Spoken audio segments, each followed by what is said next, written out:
In this video, we'll learn how to replace the ribbon in a PriceCardPro printer. The model shown here is the Flex, but the process is the same across the PriceCardPro range. Open the lid by pressing the lid release button on the top of the printer. On the Lite and Duo models, this is a blue liftable tab. To remove a ribbon, take hold of the two plastic spindles and lift the ribbon out, winding any used ribbon onto the take-up spindle at the front.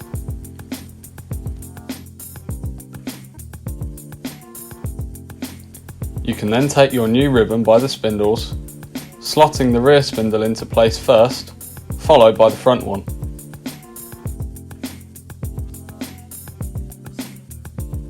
Finally, close the lid and press down until it clicks.